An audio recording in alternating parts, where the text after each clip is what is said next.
ପିଲାମାନେ ବସ ବସ ବସ। ଆପଣମାନେ ସମସ୍ତେ କେମିତି ଅଛ? Very good. ଆଜି ଆମେ ରଙ୍ଗର ନାମ ଗୁଡା ଜାଣିବୁ ହେଲା। ଯୋଉ ରଙ୍ଗର କଣ କଣ ନାମ ହେଲା ସମସ୍ତ ରଙ୍ଗର ନା ହେଲେ ଆମେ ରଙ୍ଗର ବିଷୟରେ ଆଜି ଜାଣିବୁ। ତା ନାମ ଗୁଡା ଆମେ ଜାଣିବୁ ହେଲା। ତ ଏଇଟା କୋଉ ରଙ୍ଗ? ଏଇଟା କହ। ଏଠି ନାଲି। ଏଇଟା କଣ? ନାଲି ରଙ୍ଗ ହେଲା। ଏଇଟା ନାଲି ରଙ୍ଗ। ନାଲି ରଙ୍ଗ କପଡା କାହାକୁ ପସନ୍ଦ? କାହାକୁ ନାଲି ରଙ୍ଗ କପଡା ପସନ୍ଦ? ଭେରି ଗୁଡ ହେଲା। ଆଉ ଏଇଟା କଣ? ସବୁଜ।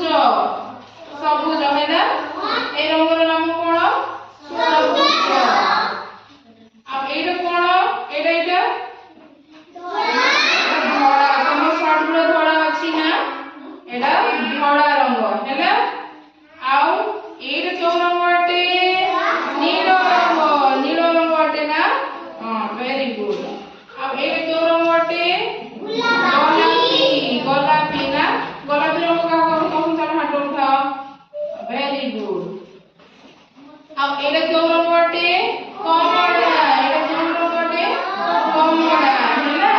ଏଇଟା କମଳା ରଙ୍ଗ ଅଟେ। ଆଉ ଏଇଟା କୋଉ ରଙ୍ଗ ଅଟେ? ହଳଦିଆ। ଏଇଟା କୋଉ ରଙ୍ଗ ଅଟେ? ହଳଦିଆ। ହଳଦିଆ ରଙ୍ଗ କାହାକୁ ପସନ୍ଦ? ଚାଲ ହାତ ଉଠାଅ। ହଳଦିଆ ରଙ୍ଗ ନା? ହଁ। ଆଉ ଏଇଟା କୋଉ ରଙ୍ଗ ଅଟେ? କଳା। କଳା କାହାକୁ ପସନ୍ଦ? ସୃଷ୍ଟିକୁ ପସନ୍ଦ। ସୃଷ୍ଟିକୁ କଳା ରଙ୍ଗ ବହୁତ ପସନ୍ଦ ନା? ଏଇଟା କୋଉ ରଙ୍ଗ ଅଟେ? କଳା ହେଲା। ଆଜି ଆମେ ରଙ୍ଗର ନାମ ଗୁଡା ଜାଣିବୁ। ଚାଲ ଆଉ ଥରେ ମୁଁ ପଚାରିବି ହେଲା। ଏଇଟା କୋଉ ରଙ୍ଗ ଅଟେ? ହଳଦିଆ। ଆଉ ଏଇଟା କୋଉ ରଙ୍ଗ ଅଟେ? କମଳା ରଙ୍ଗ ଅଟେ ହେଲା। ଆଉ ଏଇଟା କୋଉ ରଙ୍ଗ ଅଟେ? ଗୋଲାପୀ। ଆଉ ଏଇଟା କୋଉ ରଙ୍ଗ ଅଟେ? ନୀଳ। ନୀଳ ରଙ୍ଗ ଅଟେ ହେଲା। ଆଉ ଏଇଟା କୋଉ ରଙ୍ଗ ଅଟେ? ଧଳା। Very good. ଜାଣିଦେଲ ନା? ଆଉ ଏଇଟା କୋଉ ରଙ୍ଗ ଅଟେ? ସବୁଜ ହେଲା। ଆଉ ଏଇଟା କୋଉ ରଙ୍ଗ ଅଟେ? ନାଲି ରଙ୍ଗ ନା? ନାଲିକୁ ଯଦି ଆମେ ଇଂଲିଶରେ କହିବା କଣ କହିବା? ରେଡ।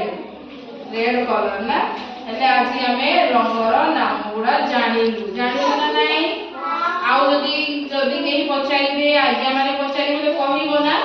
ଏଇ ତମକୁ ରଙ୍ଗର କଲର ଗୁଡା ଏମିତି ରଙ୍ଗ ଦେଖେଇବେ, ତମମାନଙ୍କୁ ପଚାରିବେ ଏଇଟା କେଉଁ ରଙ୍ଗ? ଏଇଟା କହିବ ନାଲି ରଙ୍ଗ।